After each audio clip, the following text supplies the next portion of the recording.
Thank you for inviting me. All right. Okay, so hi everyone. So if you're watching us back in the replay, do let us know. But welcome to Sarah Fisher's amazing webinar all about ACE Free Work. So obviously we are familiar with ACE Free Work, but hearing from the lady who did found it, whatever the word is, I'm getting really nervous now. It's just incredible. So thank you so much, Sarah, for joining us this evening. She is a very busy lady and she's got this amazing webinar and slide for us as well, which is just fantastic. So I'm just going to let Sarah take it away, stop rambling on, and hopefully we'll get some time for questions at the end. Absolutely. Thank you. And thank you to everyone who's joined us this evening or watching this on playback. So I'm Sarah Fisher, and people do credit me with developing ACE and ACE free work in particular. But I have to say, I kind of see myself more as an interpreter because the true founders are dogs that have taught me over many years, particularly dogs in rescue. And the two of my greatest tutors and the true ACE founders are Cookie Dough Dynamo on the left on the beach and Henry on the right. Cookie Dough's sadly no longer with me. She died when she was about 13 and a half, and her behavior was very similar to Henry's. And it was a mutual friend that put me in touch with Henry's caregivers because, like Cookie Dough, Henry found the human world absolutely overwhelming. Neither dog enjoyed being touched. Both were really stimulated by any sounds and any novel visual items as well. And they together have really helped develop what ACE Free Work is today. But Cookie Dough is the little dog that really started me on my ACE learning journey. And I was really encouraged to do a lot of training with her to help her navigate the world. And certainly it was beneficial for me to teach some alternative or incompatible behaviors, whatever words you want to use, because her response to this sensory overwhelm that she experienced was to grab me, clothing, skin on neck, collars, by her teeth. So teaching her other ways to engage her teeth was beneficial, but we weren't actually changing what was going on in her internal environment necessarily. So she really encouraged me to look beyond the canine world and look at ways to fill in some of the gaps in her early life. And she really encouraged me to explore a lot more sensory experiences that she could navigate in her own way, in her own time. And that was a game changer for her. So she really did start the whole sensory learning experience off. I looked for work to support her instead of traditional training and came across the work of a lovely, amazing psychologist called Jean Ayres. And that really was the beginning of what animal-centered education is today. We also cover a bit of anatomy and physiology in ACE. ACE observations are at the heart of everything I do with dogs, and observations are ongoing, obviously.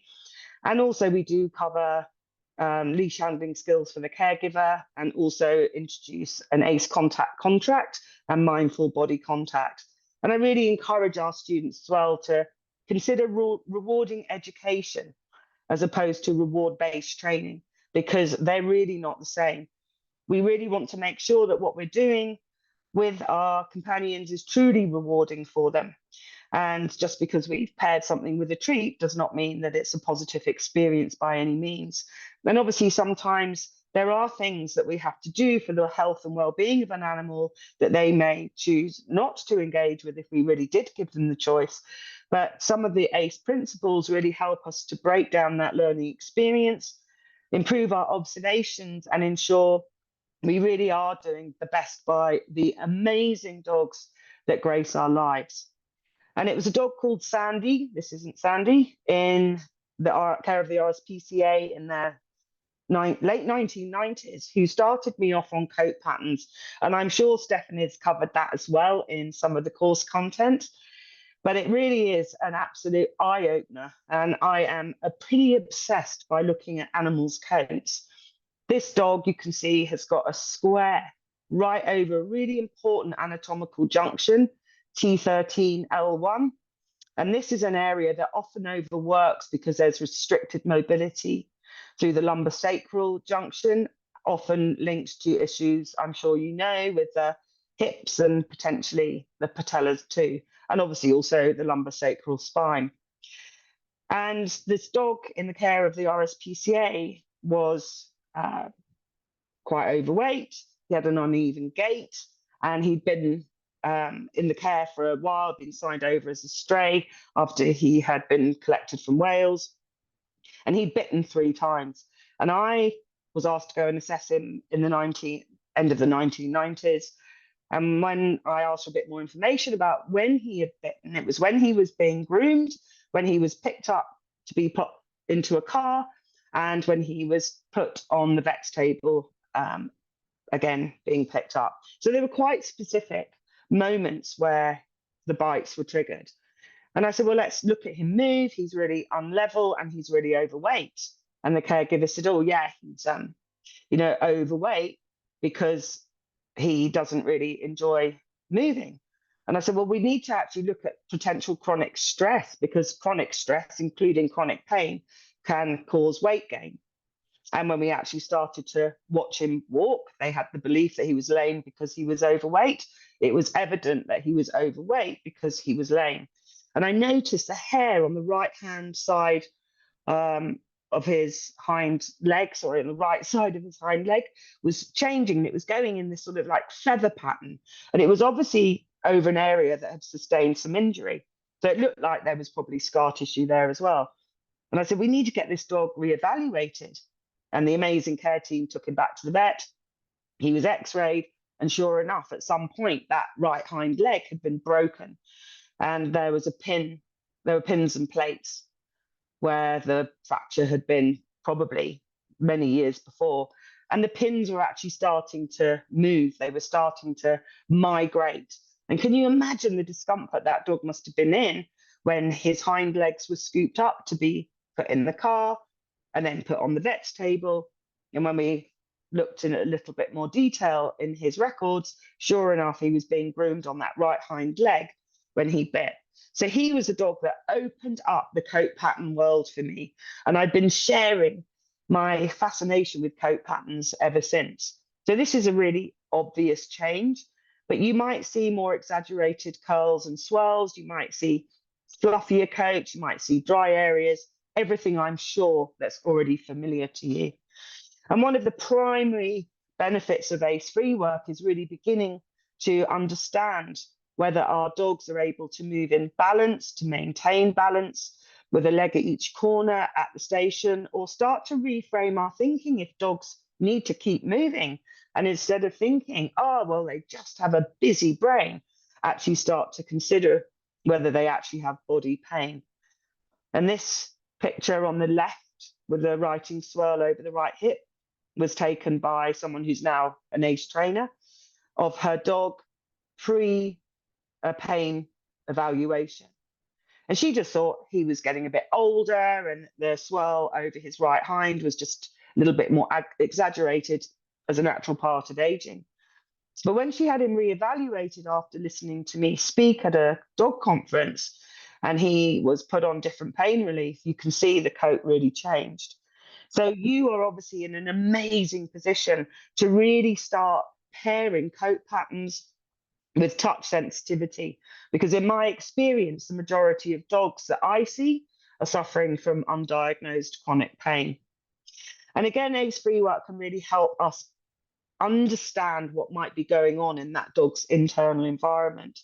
And it's been a game changer for many dogs and their caregivers, and it's also saved lives as well. And we can use our observations, even in a very small Freework setup, to modify how and when we might make contact with the dog, to recognize areas that are likely to be more sensitive to body contact, and also as a way to give a dog a break and a chance to process the novel environment they may be in. Dogs settle really quickly in new environments, in my experience, when they're given the option to explore even a mini Freework setup. It improves our observations, and it also gives both the dogs and the caregivers time to process every new sense, sound, and sight that might be in that new environment. And it also offers a way to give the dog really important breaks in between any other experience that they're engaged with in our company. It gives dogs the chance to reset and to start reorganizing their body. It helps them to be the pilot of their own learning experiences. And as they start to relax because they're releasing body tension, body sensitive issues become a little bit more apparent because we can see more detail, but they also start to diminish because the dog just starts to relax, take a breath, breathe more deeply, and engage the parasympathetic nervous system. I'm sure you know when dogs are anxious, they're more likely to be in a state of activated sympathetic nervous system because of the potential threat, the worry, adrenaline. And sympathetic nervous system isn't only associated with anxiety, can also be associated with excitement as well. So there could be some other elements there that create that body tension. Doesn't always have to be chronic pain, of course. But giving the dog the chance to engage all their senses, even in a mini Freework setup, is so powerful for lowering stress. And I've got lots of theories as to why Freework's so beneficial, but I don't really know all the nuances of why it can have such a profound effect on well-being and behavior so quickly. And I think I quite like that actually, because the minute I start to go, oh, well, if we do A, then we will have B as an outcome, we'll start to become a bit more task focused. And actually the benefit of ACE is to stand back and just start watching and learning from that dog in front of us. It's a really powerful way of helping to strengthen all relationships, particularly when engaging with someone who may be less familiar. It also strengthens connections through the dog's body with their environment, with us, obviously, and it also enhances learning.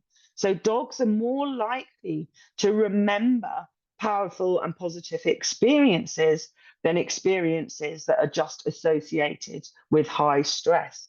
So that can be hugely beneficial when we want to start to extend the area of the body we might be touching, or maybe introduce novel items that the dog may be suspicious of. We also really support adolescent dogs through Freework because adolescent dogs are naturally more body sensitive from around the 5-month mark. And giving those dogs, those sensitive dogs, the opportunity to engage with different textures in their own time can really change that body sensitivity at a very sensitive and very worrying time for lots of dogs, because anything that happens in puppyhood and particularly adolescence will really shape the way that adult dog views their world. So I'm passionate about really supporting adolescent dogs. And I think there are clear biological reasons why dogs become body sensitive around the 5-month mark. And we really do need to be aware of that and support them in any way we can. Another joy of Freework is it can be easily adapted to suit any available space. We've worked in really small spaces. We've worked in single kennels. We've also just worked around a dog's bed for dogs that are too fearful to leave the safety of their own bed. And as I said, it offers a foundation on which further education can be built. So something that you can encourage your clients to practice at home and maybe introduce some novel items in the safety of a familiar environment, but also you can use that as a foundation for introducing anything new in the salon.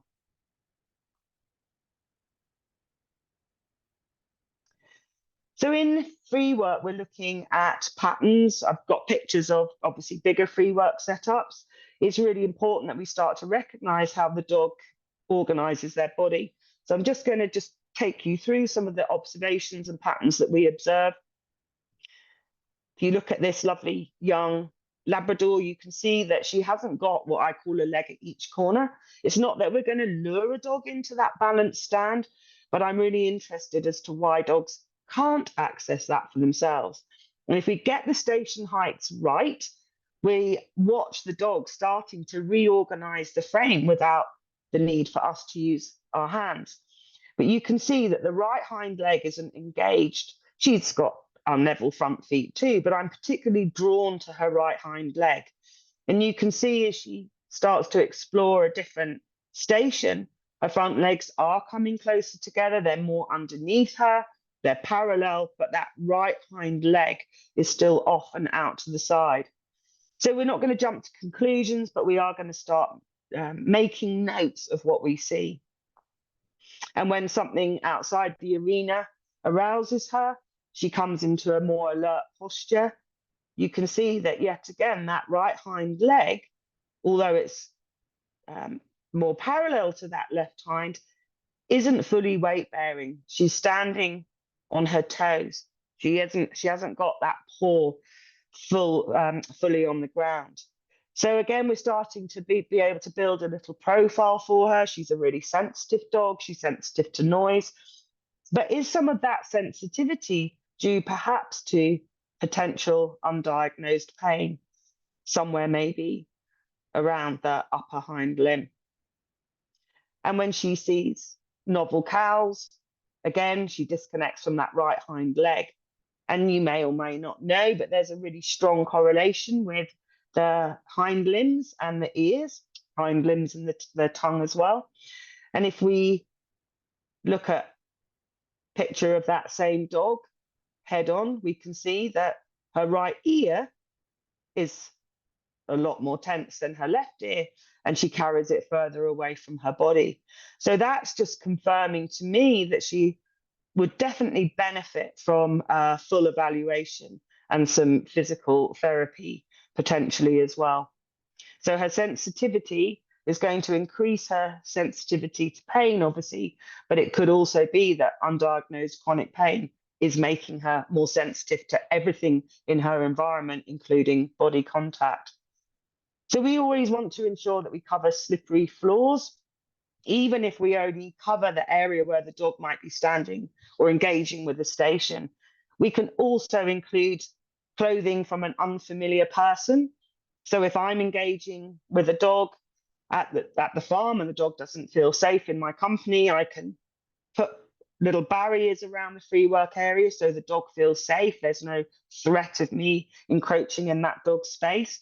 But I can also set up a chair with shoes of mine, and then something draped over the seat of the chair, and maybe a jacket or a fleece around the back of the chair. So I can kind of set up a body so the dog can pick up my data without actually having to approach me. Picking up scent from unfamiliar people is really important for dogs, and we tend to rush that introduction. And I'll talk about ACE first dates a little later on. We also include a variety of sensory items for the dog to explore with their nose, their paws, and their tongue. We also include different height stations. We can use just upturned tubs or low steps or stools. Upturned boxes can be great, but what's also very valuable for lots of dogs is if you kind of cut the bottom of the box out, so you end up with 4 corners made of legs that make legs, so dogs can get their little feet under the station bases. Because sensitive dogs that are really worried about toenail trimming and having their paws handled can be really sensitive about standing at a station in balance. They may sort of draw their body back and then hyperextend their neck because they don't like the sensation of the station base touching their paws. So just be mindful of what you're using and how you're using it, and think about how easy might it be for the dog to access some of the stations you might have created. We also put in circular stations. I'll use inflatable footstools. They're great because they're light, they're really easy to move around. And some dogs really enjoy moving around in a circle. Circling can be very, very beneficial as a way of helping dogs reset. And we've seen that a lot at Tilly Farm. Some of the more anxious dogs really seem to favour the opportunity to move in a circular direction. And of course, we can then recognise whether the dogs prefer to move anti-clockwise or clockwise. And they're really important patterns. See what direction the dogs coming in prefer to move in, and then maybe adapt your next experience with them to really suit their needs. And the other thing we're starting to really recognize is that when dogs first come in and they might be a bit anxious, we tend to see one ear less mobile than the other. And I'm not sure if there's a link yet, But at the moment, it tends to be the left ear that's less mobile. And maybe it's to do with different brain regions being more active because the dog's processing so many novel experiences in that novel environment. But just start watching, because together we can just start to gather more data. We also angle stations, and that's particularly beneficial for the brachycephalic breeds, but it's also really beneficial for dogs that might have low-level anxiety or chronic pain. Because if we only offer snuffle mats maybe on a flat surface, quite often dogs will have to hyperextend their neck to access the snuffle mats and the treats that we might have put inside. So play with some angled stations as well. We'll use wedge cushions. I use curb ramps for mobility scooters and wheelchairs. You can also use stable computer stands, anything that enables those sensory experiences to be angled to help that dog access them in an easier way. We also include some variety of foods because we obviously want to see what's more beneficial for the dog. And my experience is anxious dogs really benefit from having quite thick, crunchy treats that they can chew as they're processing that novel environment, including perhaps the presence of unfamiliar people. We also obviously put small treats in, licky stuff, and flavored water can be hugely beneficial as well, particularly if the dogs are worried about actually taking the time to stop and eat. But we don't want to overwhelm the dog with lots of novel food, because obviously that can cause an upset stomach. But it is just having sort of small amounts of choice. And caregivers are often amazed at what their dog will pick and when. And we always put in a sort of easy to eat chew, like a rabbit's ear, or I'll put in big chunks of dried lamb lung, that kind of thing, provided, of course, the dog isn't sensitive to any of the food that I'm putting out.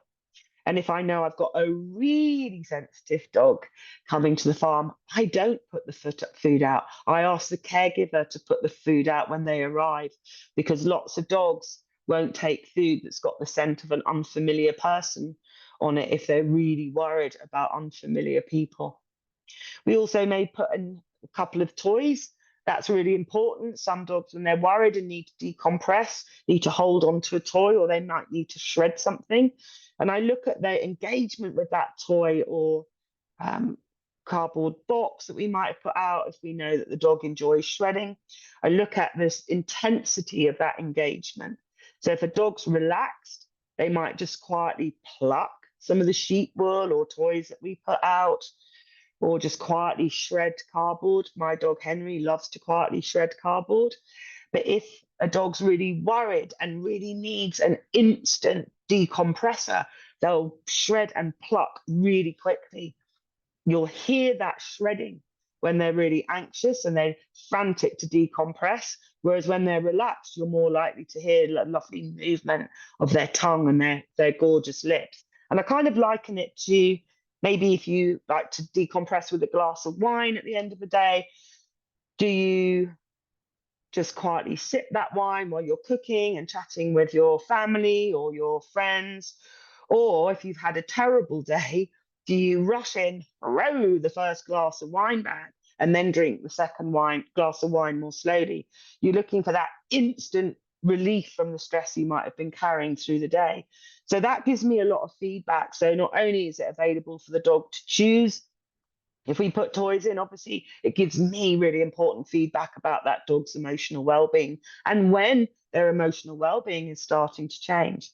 We also ask the caregiver to bring the dog's bed if that's appropriate as well. And we put in familiar scent as well as the novel scent. And we don't need a big space to be able to do that. And of course, we always include at least one water bowl. And raised water bowls can be beneficial because if a dog's anxious or painful, they won't feel safe putting their head down to drink a bowl of water that's placed directly on the ground. And I like to have my water bowls away from the walls because, again, an anxious dog is less likely to go towards a wall to drink because then their hindquarters are into the room. They often want to move between the wall and the water bowl so they can keep an eye on that novel environment rather than turning their back to something they may perceive as a threat. So some of these details can be really beneficial for dogs, and it doesn't take more time. It just needs maybe a little bit more thinking and perhaps a little reorganization of the room. And the food that we use is really important because we need to move beyond thinking of food as a reward or a treat. As I said, it's a really good indicator of emotional and physical well-being. It's a good indicator of arousal levels because, again, they might hoover up the treats or not be able to eat at all, or crunch them really quickly, or not be able to gnaw anything until they actually start to relax. It's a really good opportunity to influence the posture and the sensory system. And that's something that you can then continue with. You don't necessarily only need to introduce food within that free work setup. Chewing really helps to process learning and gives dogs really important time to process anything that might be worrisome for them, as I just said.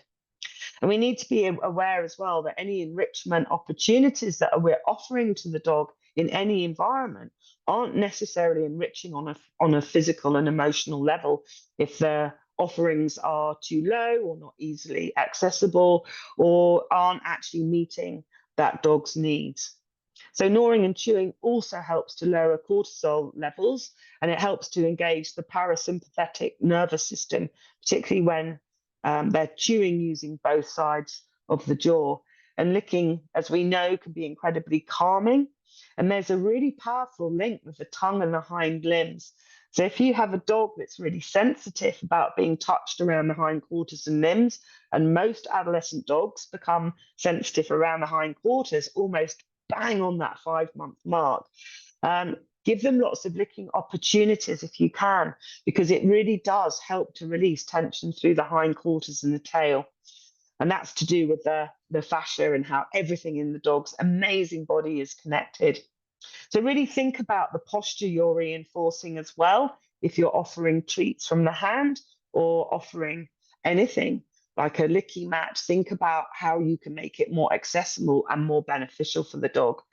And I don't always pair treats with body contact. I try to avoid it because actually it can create conflict. The dog may want the food, but may not be enjoying the body contact experience. It's much better to be able to give the dog access to food on their own on a licky mat or a snuffle mat, rather than sort of rewarding the dog for them allowing us to touch them. And as I said, reward-based training isn't always rewarding for the dog. We can suppress with rewards, and we can also poison food. The addition of food can be very aversive at times for some dogs.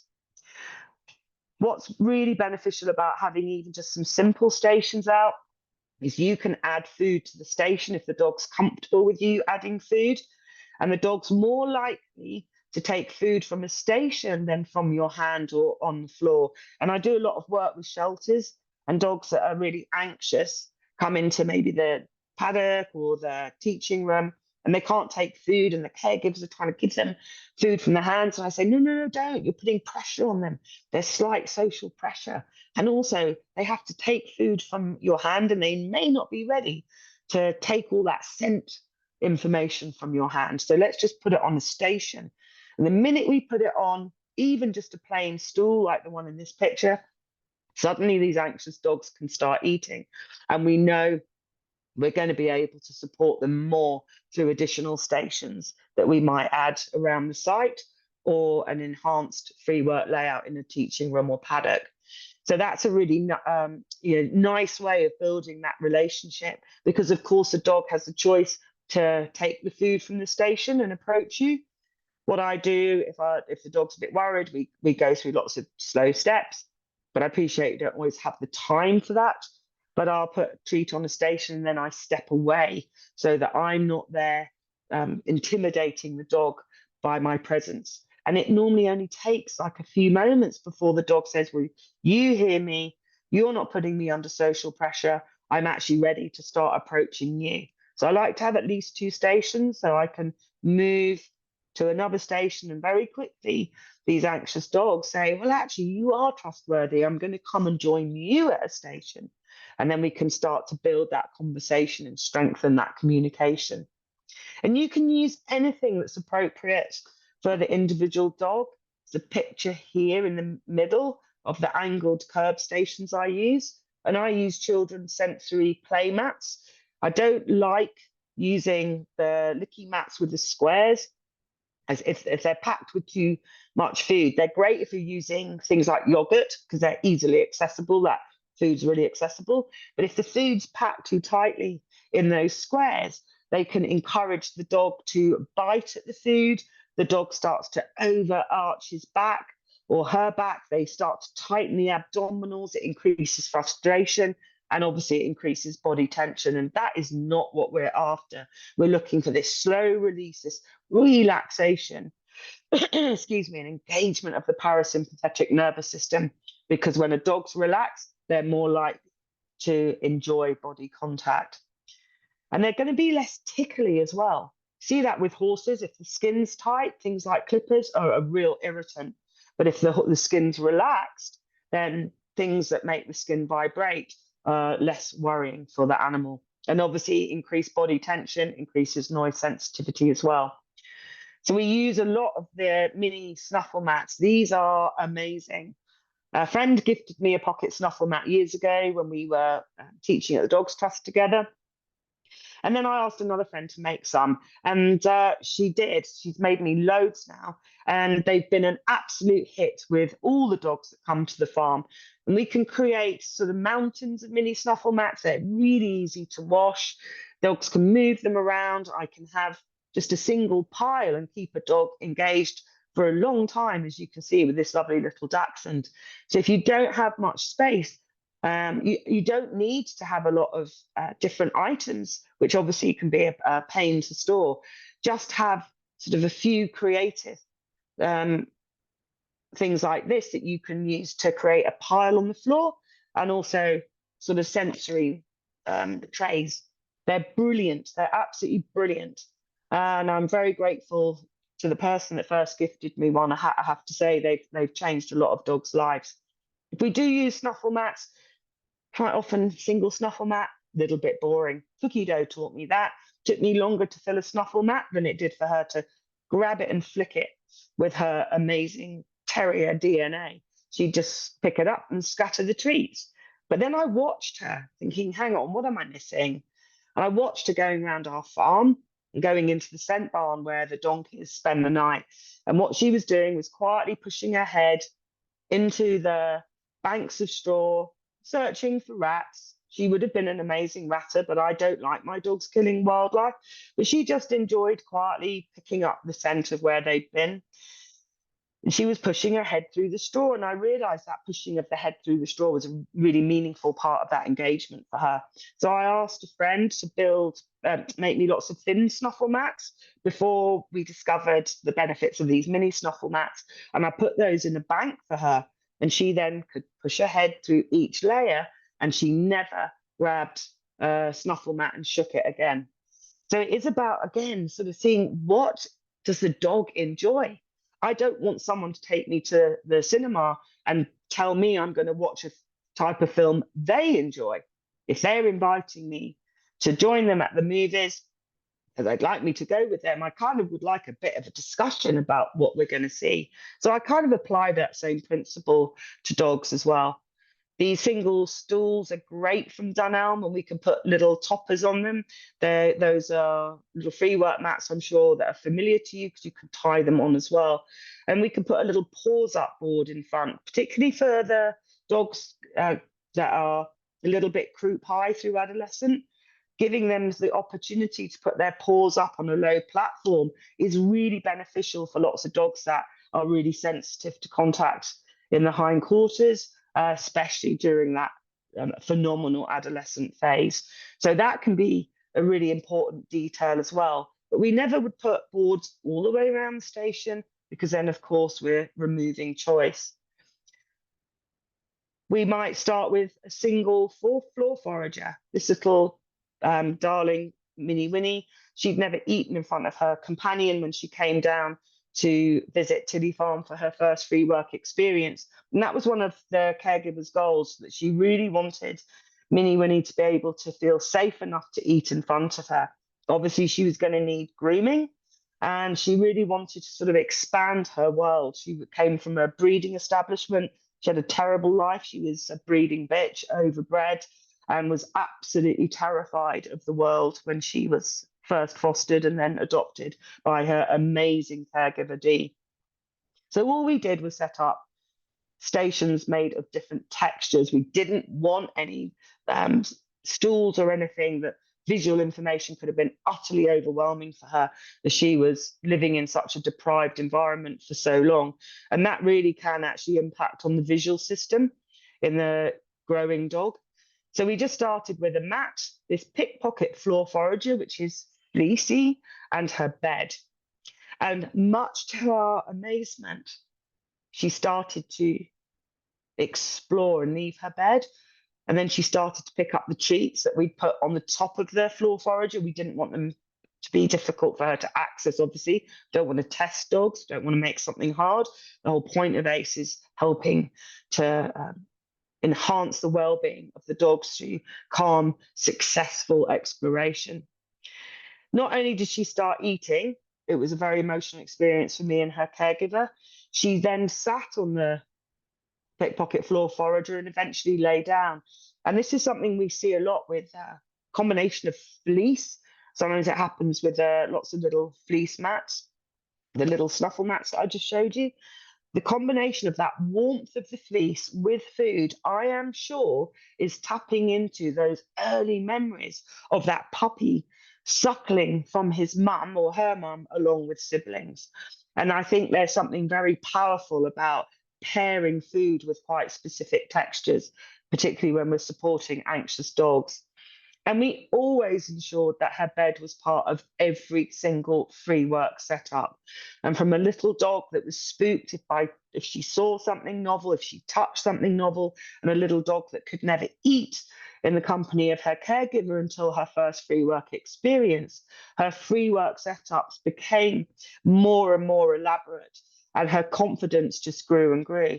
And she ended up being able to play the bucket game with me, take food from my partner Tony's hands.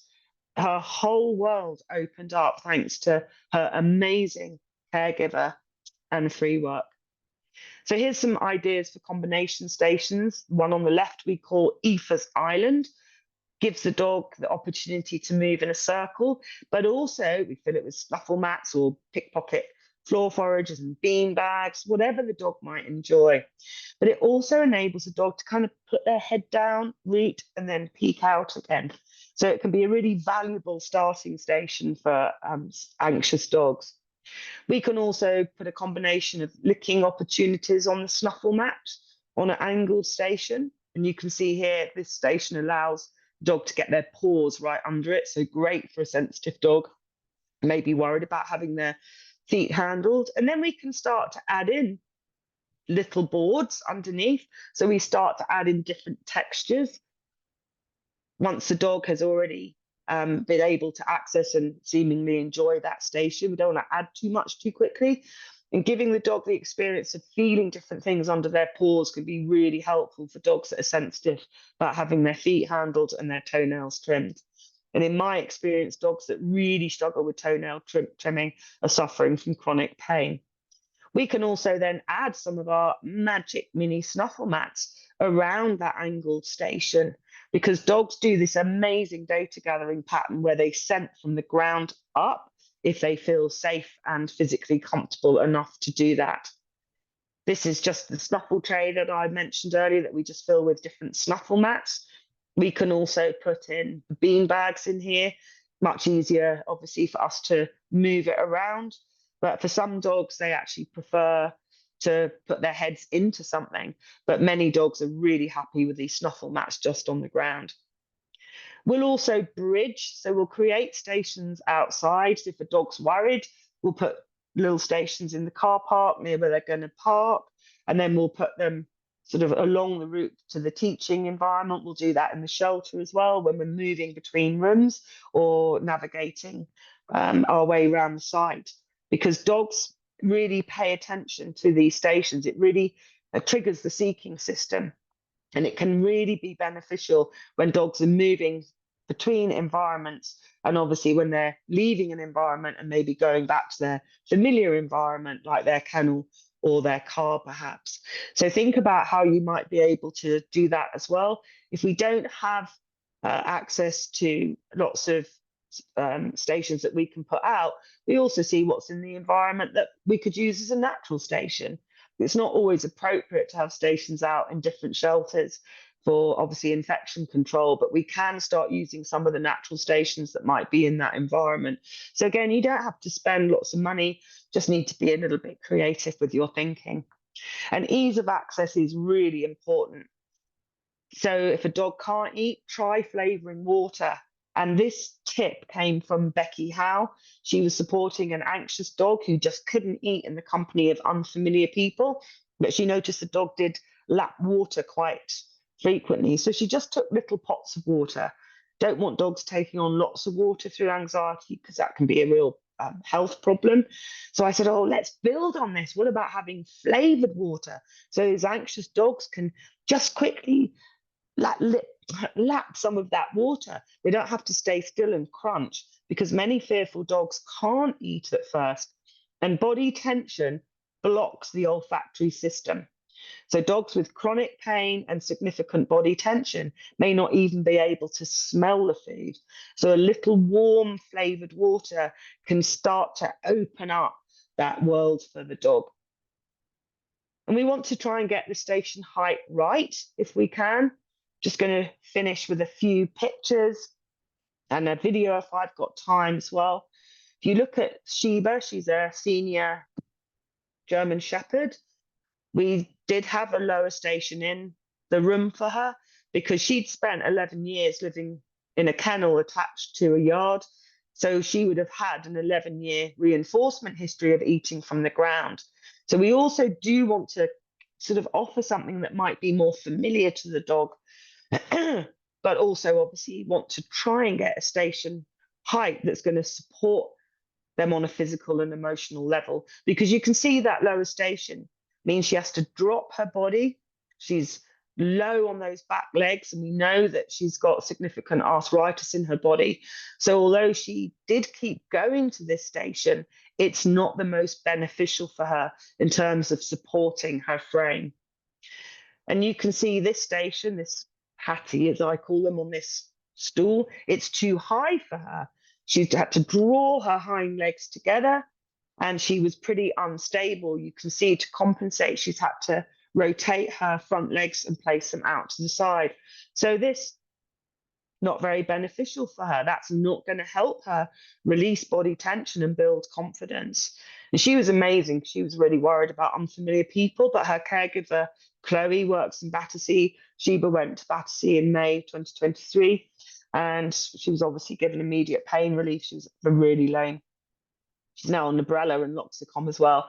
And Chloe fostered her and then adopted her and brought her to Tilly Farm in March for her first Freework experience. And at first, she really needed to stay close to Chloe, and she couldn't eat. She picked up her crunchy fish skin, I think it was, and dropped it straight away. But within seconds, she went back, picked it up, started to eat. Chloe just moved with her. Chloe put some additional treats down, and then Sheba felt safe enough to explore the room on her own. It was amazing. And you can see by the time we'd given her her third Freework experience, we were able to provide stations that really supported her well on a physical and emotional level. You can see she's beginning to find a leg at each corner. She's not dropped in her posture, and she's not having to overextend her neck either. She started to really lengthen through the frame. And each of her sessions, because she was a senior dog, probably lasted no more than 11, 12 minutes each. So we're not talking a lot of time either. If we get the stations right, and you're not going to get them right straight away, because you can't know what's meaningful for a dog until you get to know them, the changes are really quite profound. And of course, we can encourage the caregivers to practice this at home, maybe even send them a little information sheet before, so we can then recognize what they might enjoy when they come to visit us in whatever capacity. So the data gathering pattern just blows my brain. I don't know how we've missed this for so long. We start to see so many details in Freework that obviously we can apply in all other areas of a dog's life. I have taught, I'm sure, I have certainly shared information on, oh, put your hand out, let a dog approach and scent the back of your hand. But do you know, in Freework, no dog's ever done that unless they've had a really strong reinforcement history of being taught to go and touch the back of someone's hand and turn away and get a reward from the caregiver. Given the choice, and then you see it in other contexts as well, dogs will come into the room, explore a little bit of the Freework, may not be able to eat at first. They glance towards us, then they go back to Freework, maybe they're ready to start eating. Then they look at us again in air scent. Sometimes dogs, if they're really worried, will only start looking at us when they've got a big crunchy treat. They don't do it while they're licking. Some do. They might not do it when they're eating small treats. It's the big crunchy treats. We've seen it over and over again that give the dog the chance to really look and process that unfamiliar and potentially worrying information. That's why I'm passionate about having lots of different types of treat available to the dog.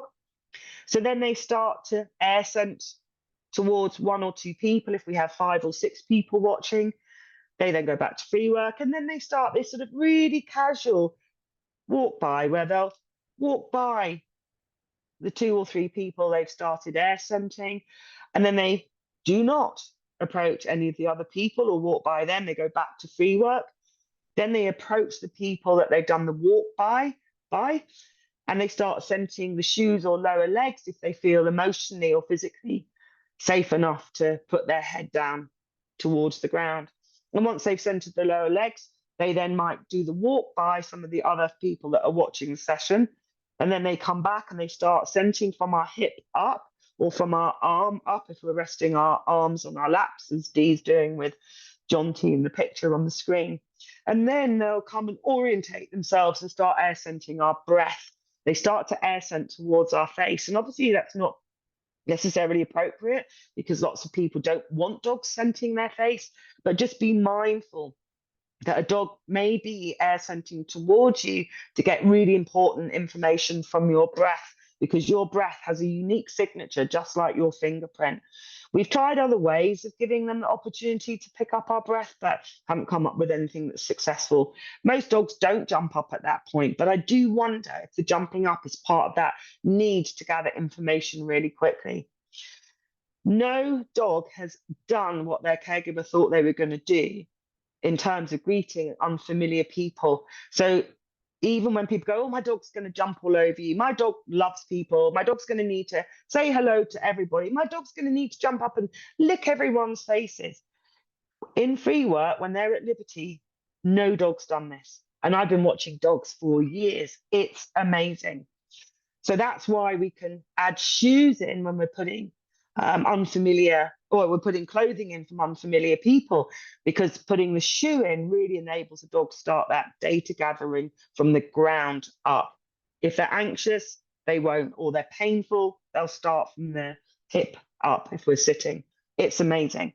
Dog's really fearful, they'll start to do that pattern of scenting from behind. So if possible, give the dog the space to come round and scent the back of your shoes, your calf. Let them go back and explore 1 or 2 stations. You may not have room for many more. And then let them come back and then scent the hip and your upper body. It's mind-blowing.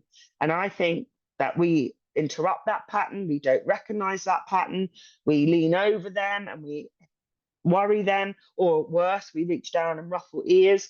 And that's what starts the jumping up, because it creates social anxiety and social pressure. And instead of wasting time teaching 4 paws on the floor, we need to spend time ensuring we don't trigger 2 paws off the floor. It is, once you see it, you can't unsee it. I can write this down for all our students, and they watch in awe as nearly every single dog does this beautiful, amazing, quiet and very precise data gathering pattern. So I'm just going to show you, just to finish, I hope we've got time. Amber, this is a very sensitive Labrador bilateral hip dysplasia. We've got Aoife's Island. There's that lovely island that I was talking about that enables dogs to put their head in and sort of have a bit of a peek. She's moving anti-clockwise. She's not sure in that environment. So I said to her, amazing caregiver, join her. She's looking for the exit point.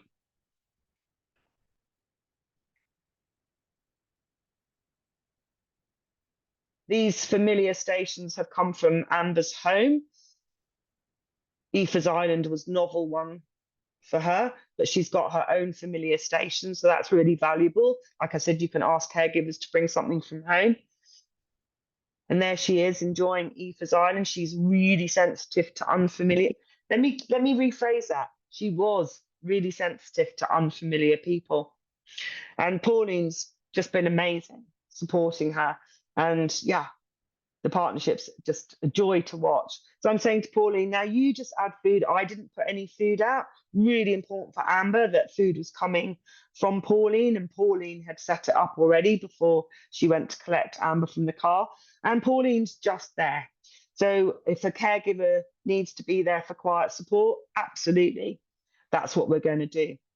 And for some caregivers, that's the important part. Their dog may be fine, but they may be anxious letting their dog quietly explore on their own. So I say, go with them, be part of it. There's a little glance towards as she picked up a crunchy treat. It's amazing to watch. And she's back to rootling through Aoife's Island. Really important for Amber, being a retriever, that she could pick things up and move them around with her mouth. She loved the bean bags, so Pauline ordered some for her and got them sent up to Scotland. She really liked the act of picking things out of Aoife's Island to access the treat. So think about things like that could be meaningful for some dogs, provided, of course, there's no risk of them ingesting anything they're picking up. So Pauline's just talking about the coat patterns that link to the bilateral hip dysplasia. And she's just starting to find a leg at each corner. She's offloading this left hind, so we haven't got everything completely right.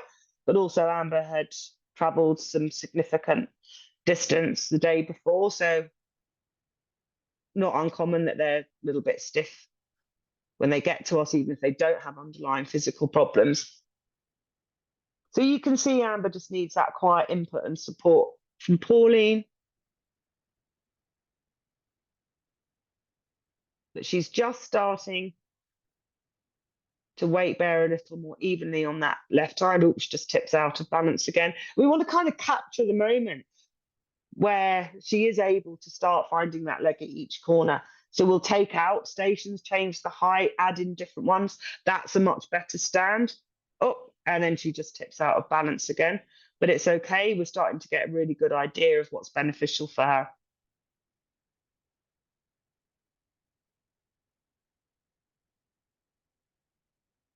And now she's happy to explore a little more on her own and stay engaged with the station.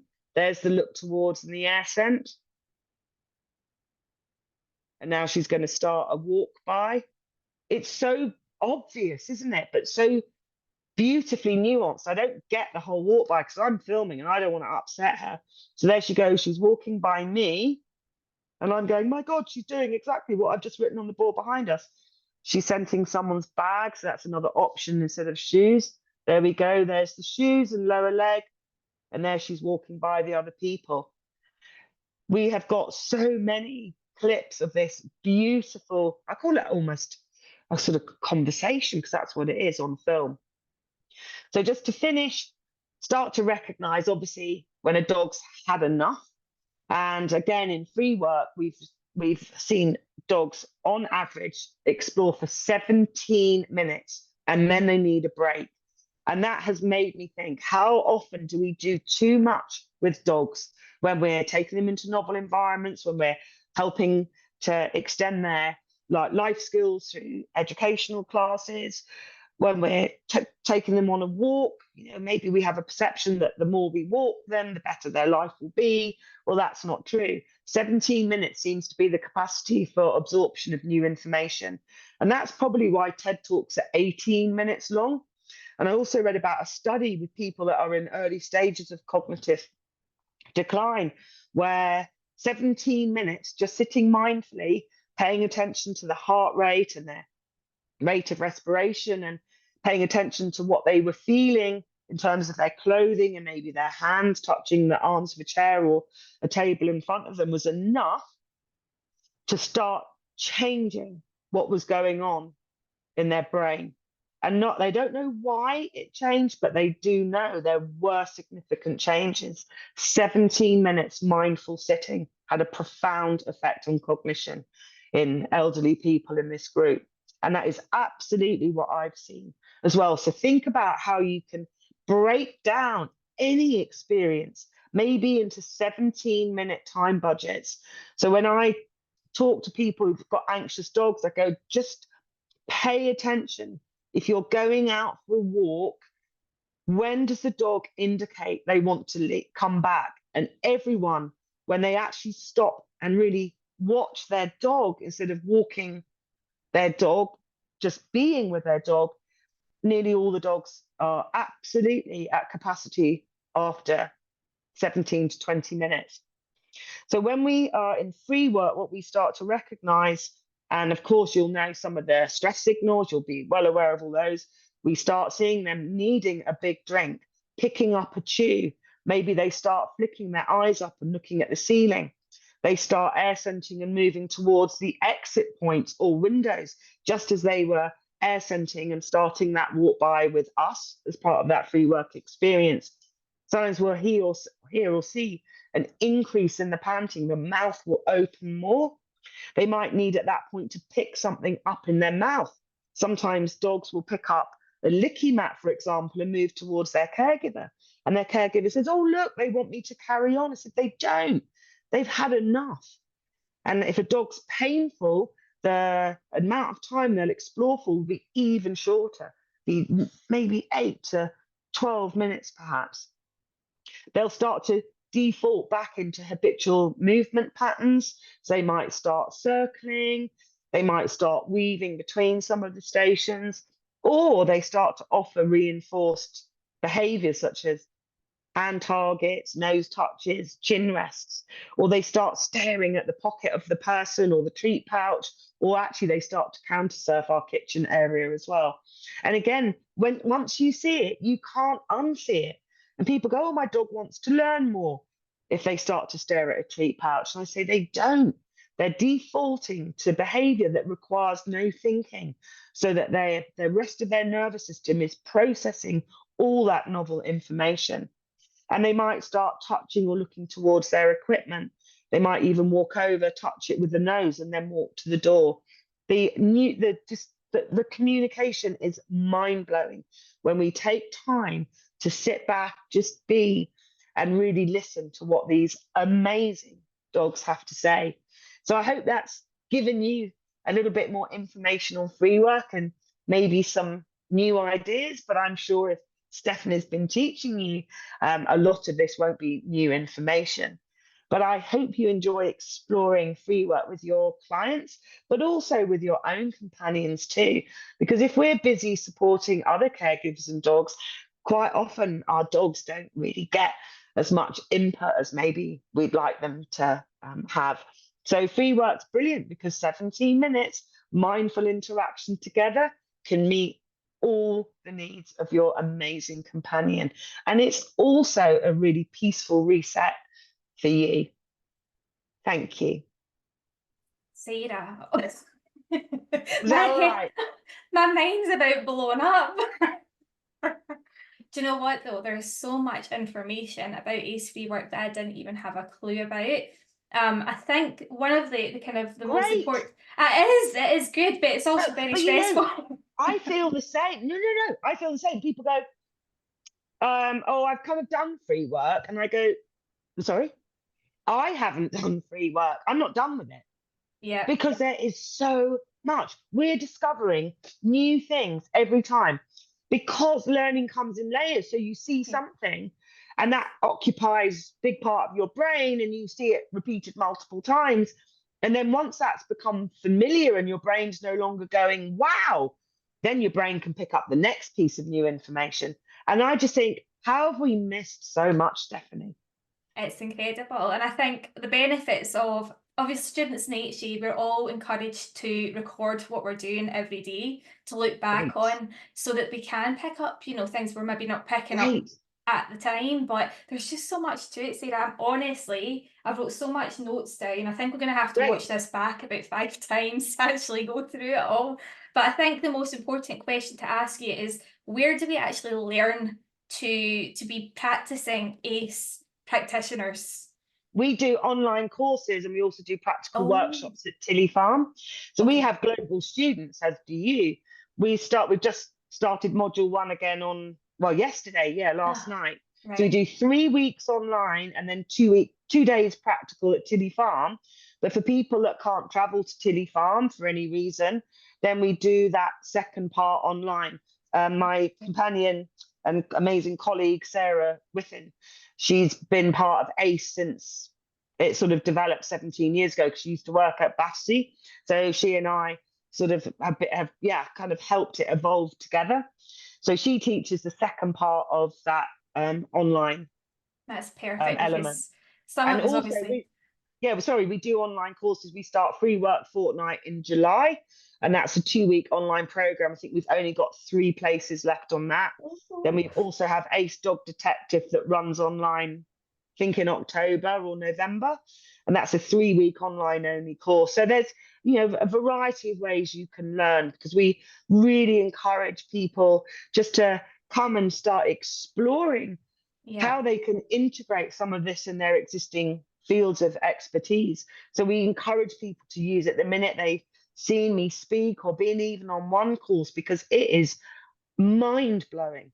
If people want to be certified, then they need to finish and complete module 1, 2, and 3 and submit case histories. But there's different routes that you can take to get there and start amassing that knowledge. Are there any in particular that you would recommend for the likes of dog groomers? Or are they Ace all Job Detective, I think, would be a good one. okay? That's Okay. in November, October or November. I can't remember. October, I think. That's All three right. weeks online. And what we do with our online courses is there's loads of written content, loads of photos. We have 3 or 4, can't remember, live Zoom meetings with about an hour and a half with PowerPoints, chance to ask questions. And then we also run a dedicated Facebook group where people upload their practice videos and their Okay. photographs for feedback and support. It's a really fun program. It's a really fun course, that one. And then I have amazing ACE colleagues and companions who are part of the teaching team as well. So yeah, you get well supported in the online elements on our courses. It sounds amazing. It really does. Is there anybody here that has any questions for Sarah while we're here quickly that you want to ask? Anything at all? Don't feel overwhelmed. But Claire, you had mentioned that you have inquired before about possibly joining a course, haven't you? Oh, have I ignored you? No, This is you're terrible. fine. Don't I was worry. thinking, Clara, hang on, your name's familiar. Yeah. I was thinking, we go, I've emailed you. I go, oh No, no. you're so busy though. That's Are the you one problem. of those people? I go, I'm so sorry for the delay in responding. I know, I do get a bit overwhelmed. And I'm not as clever as my dogs. I kind of dropped the ball a bit. Yeah. I'll never be as smart and as observant as a dog. So once I accepted that, I thought, oh yeah, I'll be all right as a canine educator and supporter. I've just had the same question as what Stephanie asked, basically. In order for us to use this on our customers' dogs and our own businesses, is the July course suitable or is there an alternative course so we can practice ACE within our business on July our would probably customers? be the best one. Module 1 started last night, and you may not want to do module 1. We can take latecomers because we literally just started last night at 7 o'clock, and we put the recordings of our Zooms up in the teachable content. So if you wanted to look at that, by all means, email Mags and it's admin@tillyfarm.org.uk. But it is short notice. I appreciate that. I am so passionate about people sharing this. I don't say you have to be certified in order to start integrating it, because I don't feel I developed this. I have learned just from watching dogs like Cookie Dough, sharing my life with dogs like Henry and Cookie Dough, dogs at Battersea that we couldn't touch. That was like, well, how can I? My original background was human massage and anatomy and physiology. How can we help support the sensory system with dogs that we can't touch when they're so anxious that they would actually benefit from being touched? And I was like, well, why aren't we using different textures? Why aren't we helping them touch different things with their paws? And because we do that with people that might have had brain trauma, we put stuff on the feet, on the soles of the feet. So I knew that was so beneficial, and oh my gosh, it was changing dogs' lives at Battersea. So I'm passionate about sharing what I've had the good fortune to be taught by dogs. So we have copyrighted the words ACE Freework. So that is for people that are certified, to separate from people that have really invested. And there's so many details to Freework. There's so many different applications for it. But what I encourage people to do is say, we support our dogs based on Freework, that you can use the words Freework, but ACE Freework is for people that are certified, because it is so powerful. It is so beneficial. I cannot withhold this from our amazing companions. So I really do encourage you, Claire, to start integrating it in any way that you feel comfortable doing, because it really is a game changer. I have you do the courses, then you start to learn, what do we do if a dog is sensitive? What's a sign that a dog may be painful? Obviously there's a lot of information there. Because I've got 10 customers now on my reintroduction to grooming course, because there's a local behaviouralist that's referring his Great. to me. But I've got quite a few tricky ones at the moment, one of which you left a voice note saying, yes, here's an update on the dog, don't touch him. And I was like, great. He was kind of laughing, saying, yeah, good luck with that, because you're going to have to try and groom him. But yeah, he's got to start a refit. So I'd be suspicious of chronic pain, Claire. Chronic pain is so overlooked, not because people don't care, people care deeply, but I think we need to change what people consider to be a landscape of chronic pain, because people expect to see a lame dog, a dog whose head nods in walk. That's not what I see. I see busy dogs with tight contracted frames, lots of vocalization, tight skin, coat pattern changes, which I'm sure you've covered or will cover. I see dogs that are suspicious of being too close to people, but they're also sensitive to noise and novel items, and sensitive to touching novel things. And chronic pain is rarely diagnosed in a veterinary setting because there isn't the time, there isn't the space. A lot of dogs with chronic pain do not enjoy being touched, are very protective of their own body. And also, adrenaline blocks pain. So if a dog's anxious, they're less likely to show a painful response when touched. So I have, if I think back even over just the last 10 years, I have seen 2 sound dogs in those 10 years. 2. Most dogs that come through the ACE program with their caregivers have got undiagnosed chronic pain.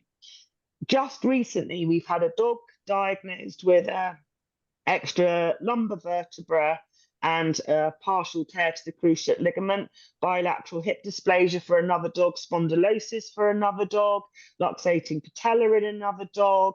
These are just 5 dogs that I'm just thinking are just doing some of the online courses now. And people are taking their dogs straight to the vet and then going, oh my God, you were right. Yeah. I've tried. And they've been some of these people, so some of these caregivers have been dismissed by their primary carer because the vets can't assess this in a 15-minute slot in a small room. They can't. It's not the vet's fault. But what happens in Freework is The dogs relax, they slow down. We go, look, they keep offloading this hind leg, or they're roached in the lumbar spine. Their hind legs are too close to their front legs. Why? Keep asking why. And we can capture that on film, and then they can show that to their vets, and then they're getting referred on, or those vets are saying, hang on, you might be right. Let's start That was my doing a next question. pain trial. Yeah. How to get past the vets, because I've referred probably 3 so far. Initially, I've sent them to the vets for a sedated clip off, because you can't touch these dogs. They're so matted and they're so stiff. So clip off first, and then little Rosie springs to mind, who I've shared on the group quite a few times now. Every time she comes to me, which is once a week, I notice there's something wrong with her back end. It's around the hip, lower back area, and I keep saying, "Can you please check at the vets?" Took her to the vets. They can't find anything. I says yes, because so the veterinary, because I've got a dog that I'm going through this process with, and I keep going back to the vets, but now I'm going down the Galen myotherapy route. And I was going to say, go ask for other input from a physiotherapist, a veterinary physiotherapist, or somebody else, or ask the vet if they're open to a pain trial, because a pain trial is the least invasive way of saying, hey, we have got a pain problem. We had a 4-year-old Labrador. At the same time as getting the form assigned for the Galen myotherapy, I got her on a pain trial. Right. And we did notice quite a big difference. She started playing more. So this little dog, Rosie, I said to the caregiver, the owner, the veterinary practice receptionist had a dog. Came to the vets. Vet kept checking. Bearing in mind this lady works at the vets, and the vet kept saying there's nothing wrong with him. I can't find anything. The usual checks: pulling the front limbs, bending the paws. You know, the usual checks that they do. So the veterinary receptionist took a video of the dog at home and said, "Look, I'm not making this up. He limps like this all of the time at home in his own environment."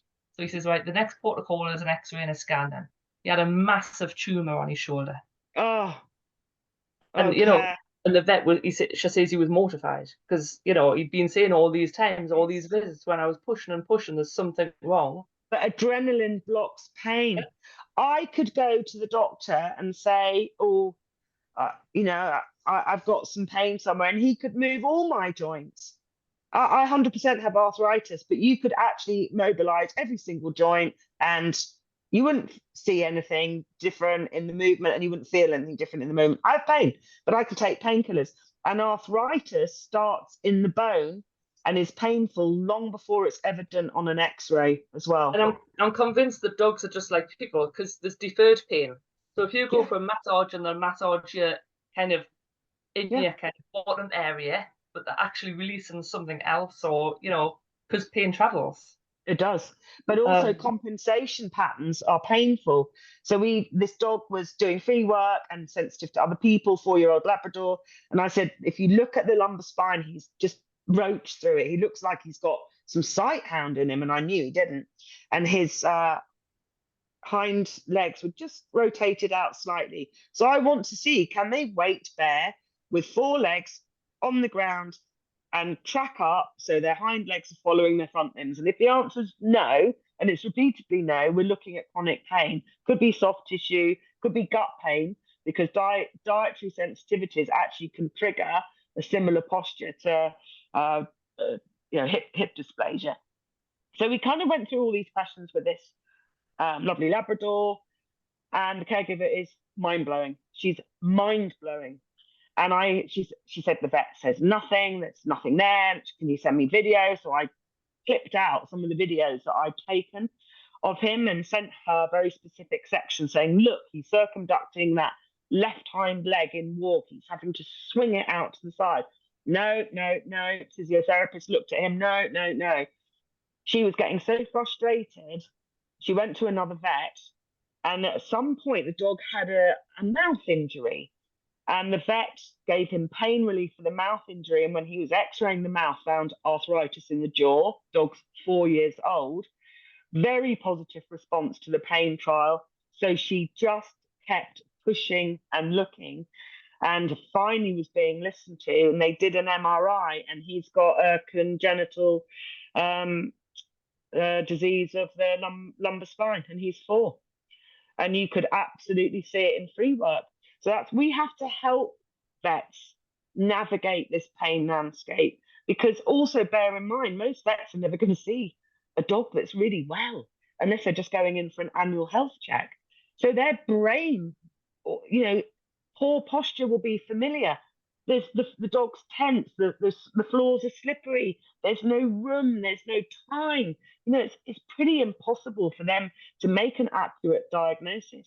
Have you ever been in a situation where you maybe have to go and do a presentation or something, or you do something that triggers a bit of an adrenaline burst, and you might feel, and it may be something joyful as well, maybe going to a party or a wedding of someone important to you, and you just feel a bit ropey, just you're a bit under the weather. The minute you actually start to get ready, or you start to present, or you're on your way to that social event, you feel better, because your nervous system is now focusing on something different, and that lovely rush of adrenaline and excitement is building and wiping out the fact that you feel a little bit run down. Well, the same happens with physical pain for the dogs. They switch off, and when we're task focused, that occupies the same part of the brain that's processing pain perception. So dogs that are painful will compete, will chase, will enjoy high impact movement, and they won't appear lame. It's as they relax that we start to see the detail, which is why your friend could, or the person who works at the vet, could see that the dog was lame at home, but it wasn't evident when the dog came into the surgery. There's lots of different reasons, and it's to do with the amazing nervous system. And chronic pain literally rewires the nervous system. So dogs become more suspicious of all sorts of novelty.